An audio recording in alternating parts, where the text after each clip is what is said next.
Yo, what's up guys? It's your boy Dr. D's. We are back with another video. So today we're talking about if you should summon. We got the weekend that we have all been waiting for. It is finally upon us. And I'm about to give you guys some very good advice, all right? But before we jump into that, I did want to mention that I know you guys are probably well aware of this, but I am very happy and very excited that they finally got everything situated with this whole mess of not being able to download the game in the App Store, not being able to do an update. We finally can move past that because now we can download the game in the App Store. Now we can make updates. Now we can make purchases for the game.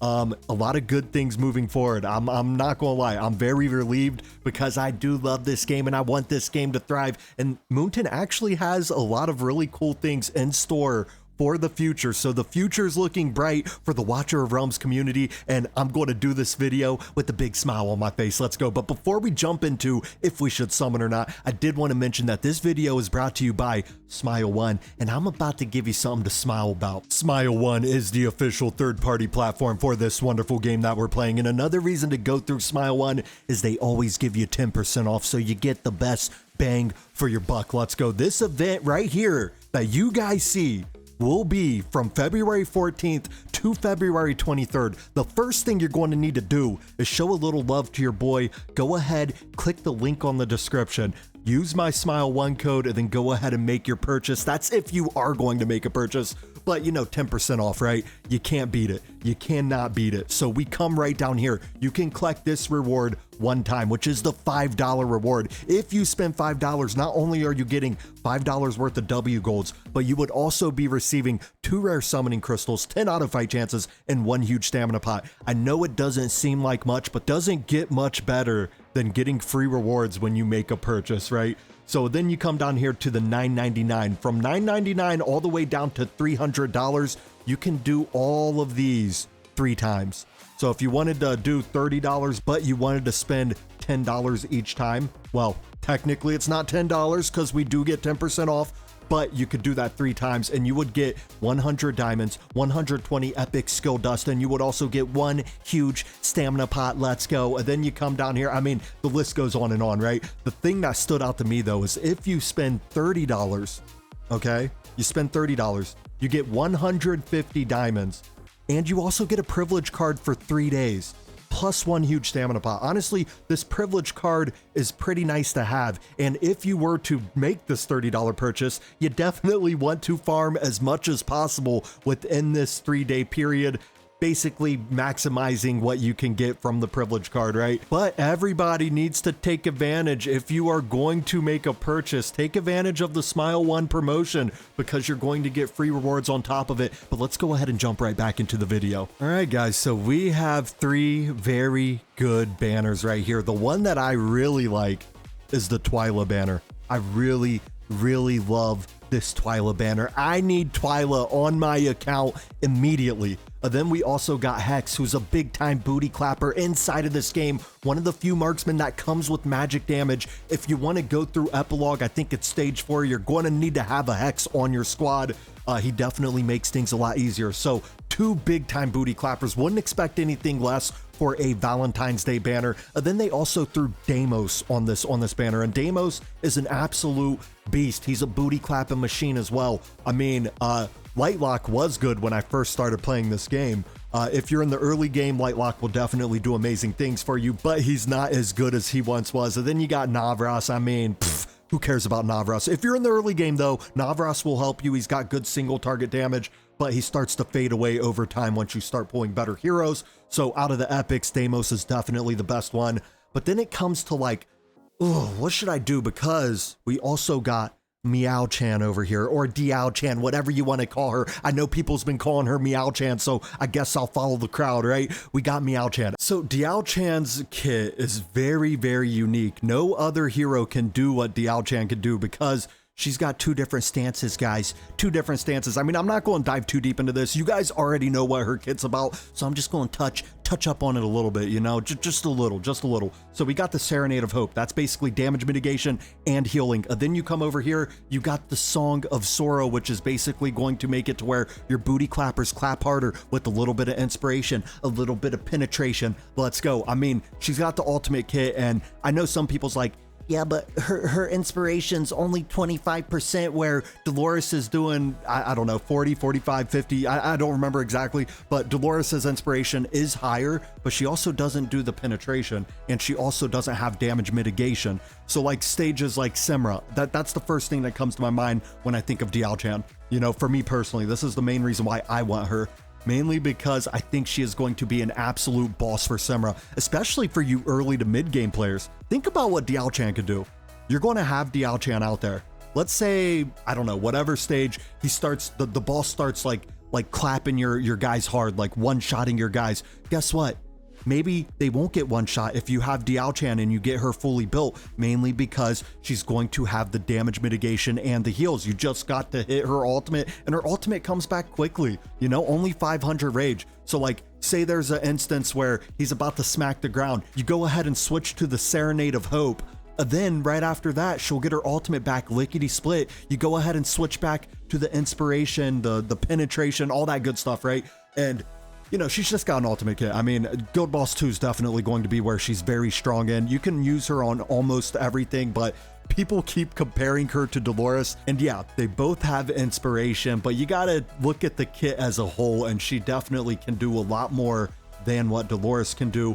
But I'm not going to dive too deep into that. I know it's a little controversial right now. I hope the bugs get fixed though, because she is bugged a little bit. And also on top of that, if you do not have Estrid, you need to get this chick. This chick is arguably one of the best epics, if not the best epic in the whole entire game. I mean, this chick is an absolute booty clapping machine. Look at this ultimate right here. This ultimate gets nasty. It turns into a rectangle, and then she starts cleaving and she starts booty clapping, and it is just a wonderful, wonderful thing to have. I mean, Estrid's an absolute monster. I love me some Estrid, man. So if you don't have Estrid, you need to pull. And also, we are going to get Dialchan fully guaranteed after 200 summons. So if you want to do this smart, which is the same thing that I'm going to do, you need to pity manipulate, guys. So we come back here. Let's go ahead and take a look at this. If you do not know how to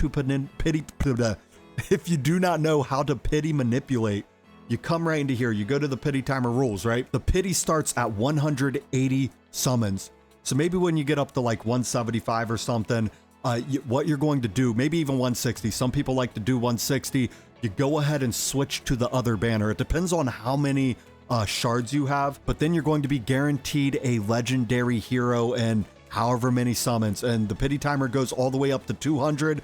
Then at 200 summons, you're automatically guaranteed to get a Lego. So basically, long story short, I would go onto my Dialchan banner.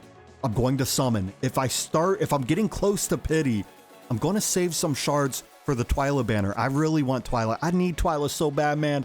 I want Twyla so bad. Hopefully they can give me Twyla, man. Oh, dude, I really need her. She's like one of the few Legos that I do not have, which is unfortunate. You know, she is a booty clapping machine.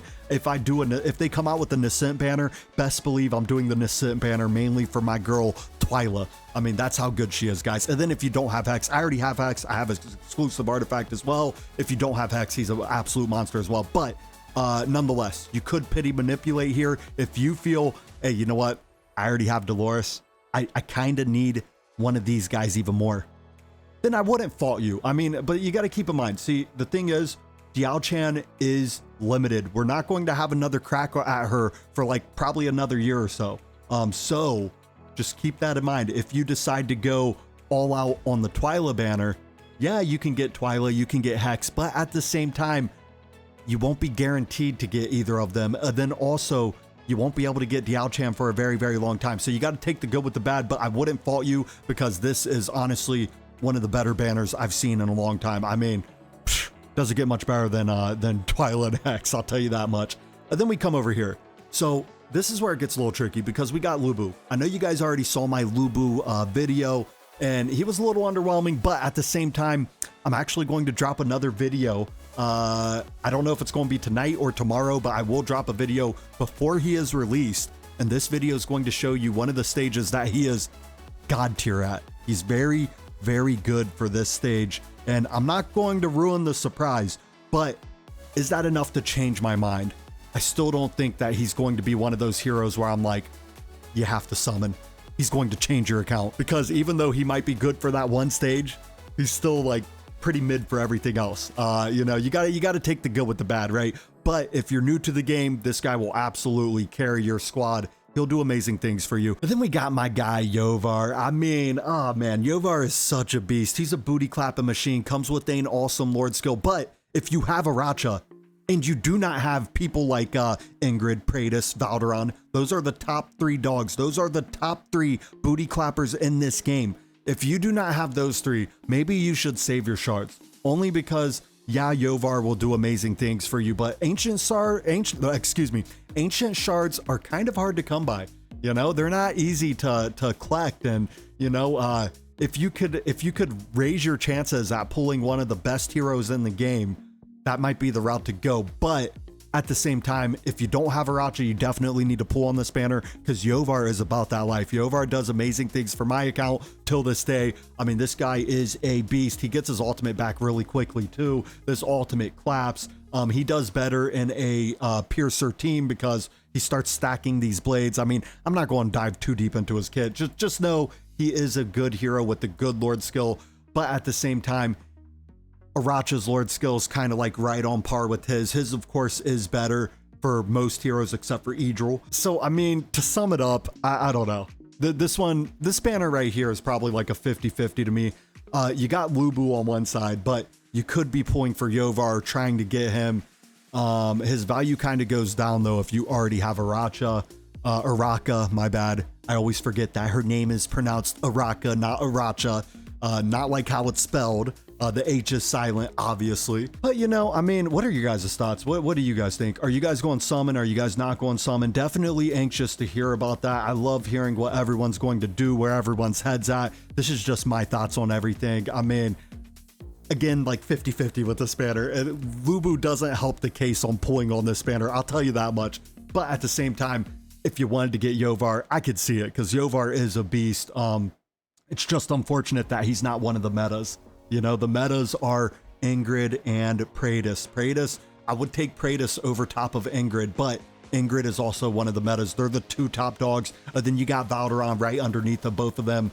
But hopefully the game comes out with some, I know that there's supposed to be a new faction, which should be nice. And hopefully we get some power creep. I'm kind of sick and tired. I'm not gonna lie. I'm kind of sick and tired of, you know, Praetus being the top dog. Let's switch it up. Let's make it to where there's another hero that comes out, and Praetus is still going to be really good, but there's another hero that can knock him off that pedestal. And I think Praetus has had the top spot for too long already. You know, I'm ready to see a change. That's just my views on that. I was thinking about doing a whole video on that, but you know, that basically ends the video. You guys let me know what your thoughts are. Again, definitely looking forward to hearing that, but that's all I got for tonight's video.